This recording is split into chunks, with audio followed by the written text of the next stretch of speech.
The passenger was a businessman in a hurry. He needed to get to the airport. Clearly worried about missing his flight, he kept asking the driver to speed up. It was only later, as he watched the evening news, that the astonished taxi driver realized just who his early morning fare had been. The hassled-looking executive who had flung himself into the back of his cab at 6 a.m. on Wednesday the 12th of December 2007, with just a small suitcase and a leather briefcase, was Michael Lynn, on his way to becoming Ireland's most renowned white-collar criminal.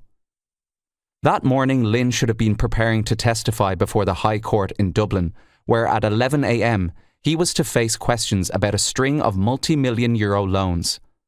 80 million euro had been borrowed from high street banks.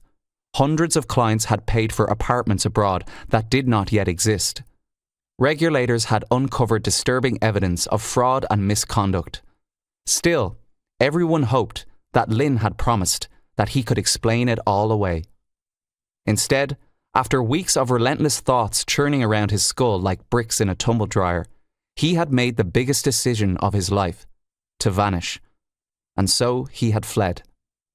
This was not a fate Lynn had ever envisaged. He saw himself as an upstanding lawyer and millionaire, an international property mogul, an honest and good-natured husband, a songwriter and singer, a dealmaker, not a criminal or a fraudster. Yet innocent men seldom run, and he had run. Now his fate was to be hunted across the globe, exposed as a greater fraud than anyone had ever imagined, and eventually brought home in shackles to face multi-million euro theft charges. Before that, though, he'd suffer the shame and physical pain of festering in a sordid Brazilian jail for years amid violent rapists and murderers. He'd seen his second, third, and fourth children for the first time from behind bars, and watched them begin to grow up without him. He'd miss his mother's funeral. Angela Lynn would die after a long battle with Alzheimer's in the summer of 2015, 8 years after her youngest son's dash from the law earmarked the Lynn name for ignominy. But all that was in the future. For now, investigators seeking to find Lynn would begin by trying to pinpoint the flight he'd been racing to catch that morning. There were several flights he could have taken.